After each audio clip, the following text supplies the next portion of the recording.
bonsoir. J'avoue que j'aurais jamais cru faire une vidéo à la chandelle. C'est que, voyez-vous, on est en pleine crise. Oui, je peux appeler ça la crise du verglas. Ça ressemble tellement à ce qu'on avait vécu dans les années fin 90. Mon Dieu, c'est en fait, j'étais parti travailler et quand je suis revenu, évidemment, j'ai pu constater qu'il n'y avait aucune trace d'électricité dans la rue chez moi et dans bien d'autres rues d'ailleurs. Et c'est plutôt ennuyeux. Heureusement, ce qui me sauve beaucoup, c'est que j'avais plusieurs petits lampions.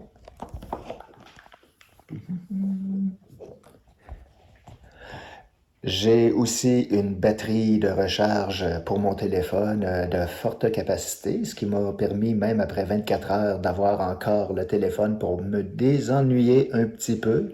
Je suis allé cet après-midi faire un tour à l'extérieur. J'ai fait quelques séquences et je vais pouvoir, quand l'électricité va être revenue, évidemment, assembler tout ça et le mettre en ligne, bien sûr. Mon Dieu. Pour résumer, on est jeudi soir et on prévoit que l'électricité pourrait revenir vendredi à minuit, peut-être même un peu plus tard pour certains. C'est inquiétant.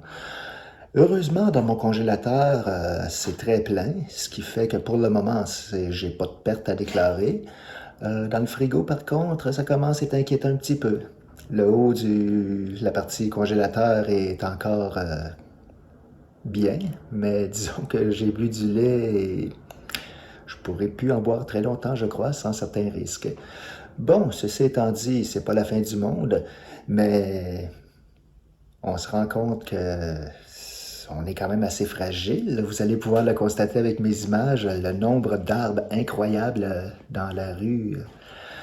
Euh, Aussi, le fait que ça me porte à réfléchir. C'est sûr que ça doit être probablement la dernière catastrophe pour cet hiver, puisqu'on est rendu au printemps. Mais après ça, je songe sérieusement à acheter un genre de panneau solaire qui pourrait me permettre dans la journée, ultérieurement pour une prochaine fois, parce qu'on ne sait jamais, ça peut encore arriver. Donc, au moins de pouvoir charger mon téléphone de jour et garder la batterie pour la soirée. Je suis pas trop à plaindre, il fait pas trop froid. Comme vous voyez, je suis habillé avec un coton, mais je pense que je vais en mettre une couche supplémentaire après la vidéo. Et qu'est-ce que je pourrais rajouter à ça? Oui, j'ai même pu jouer avec mon casque de réalité virtuelle. Je me, je- ça prend au moins 6 chandelles ou 6 petits lampions comme j'utilise en ce moment pour que le casque puisse avoir assez de luminosité pour que ce qu'on appelle le Guardian puisse être fonctionnel, un genre de protection pour que je ne rentre pas dans les murs. Donc, avant de vous montrer les extraits vidéo, photos dans le montage, est-ce que j'ai autre chose à rajouter? Je crois avoir fait le tour. J'ai pu lire que certaines personnes utilisaient des chauffages d'appoint à l'intérieur à base de propane à proscrire. Très dangereux. Vous risquez de vous endormir et de ne jamais vous réveiller. Il faut faire attention à des choses comme ça. Il faut aller plutôt dans des centres de réfugiés. On a annoncé que les bibliothèques étaient ouvertes ainsi que d'autres endroits à Montréal afin de pouvoir passer au moins une journée au chaud. Moi, quand l'électricité va revenir, c'est sûr que j'ai juste hâte de prendre une bonne douche bien chaude. Bon, je n'irai pas jusqu'à faire une dépression là-dessus, mais j'ai l'impression que pour le reste de la soirée, mon téléphone va être mon ami pour me faire passer le temps pour me désennuyer. Et j'espère que le petit montage va vous plaire. Je suis sûr que il y a eu beaucoup d'images par les médias, des nouvelles ou par d'autres amateurs qui vont peut-être montrer des images plus catastrophiques. J'ai pas été faire un tour dans les parcs. Il y a des branches qui peuvent tomber à n'importe quel moment encore et je vous assure que j'en ai vu des grosses. Et pourtant, je me suis promené dans un quartier qui était pas si, comment dire, c'est pas les plus grands arbres qu'il y avait sur les rues, mais c'est tout de même très impressionnant. Donc, assez de parlotte et je vous invite à regarder les images. Elles parlent d'elles-mêmes. Commençons donc par une session de photos pour vous montrer un peu de quoi avait l'air la crise du verglas. Tout ça a été réparti en fait du mercredi, jeudi, vendredi, samedi et enfin l'électricité est finie par revenir dimanche. Les photos sont pas nécessairement dans l'ordre, mais par contre les sessions vidéo qui vont suivre par la suite, elles le sont. Ici, c'est des photos que ça date de jeudi. En fait, le mercredi, en sortant du travail, il y a quelques photos que j'ai prises à l'aide du iPhone. Et le lendemain, je me promenais avec la caméra pour faire principalement des séquences.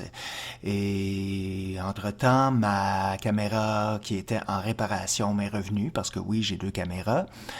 Maintenant, c'est un peu toujours c'est principalement des photos qui ont été prises le jeudi qu'on observe. Et comme vous voyez, c'est assez spectaculaire. Pour les vidéos, par contre, je vais vous laisser simplement, sans parler, à regarder mes extraits de promenade et aussi à simplement écouter avec le son. Je pense que ça va donner le portrait. Disons que dimanche, j'avais hâte de pouvoir enfin réaliser, assembler tout ça et pouvoir le mettre en ligne pendant que c'est encore chaud dans l'événement. Donc, à noter aussi, jeudi, quand je me promenais, j'avais l'impression qu'il tombait presque de la neige, de la glace sur moi. C'était pas des précipitations, c'était comme la température se réchauffait, c'était vraiment le verglas qui était en train de tomber des arbres. C'est sûr que pour passer au travers, je suis allé au moins une fois par jour me payer un bon repas chaud dans un restaurant, ainsi que quelques période de relaxation dans un café où il faisait plus chaud parce que à l'intérieur chez moi la température moyenne c'était environ entre 10 et 12 degrés, ce qui était pas très chaud. Donc c'est sûr qu'on s'habillait avec un bon coton, avec un hoodie et des bonnes pantoufles. Et là, je suis juste content enfin de revenir à la normale. Oui, après 4 jours, j'ai des pertes dans le frigo et dans le congélateur, c'est sûr.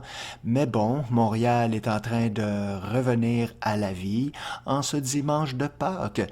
C'est un peu comme la Passion. La ville renaît après 3 jours. Oh, c'est presque une belle image poétique.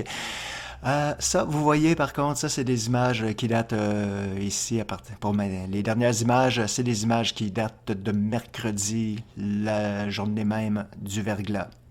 Montréal a été une des régions les plus éprouvées et je pense que mes images parlent d'elles-mêmes. Alors, j'espère que mes extraits vidéo et photos vous plaisent, vous plairont. Alors, assez parlé. Maintenant, je vais vous laisser admirer la vidéo, les enchaînements comme tels et on va se revoir dans des meilleurs événements.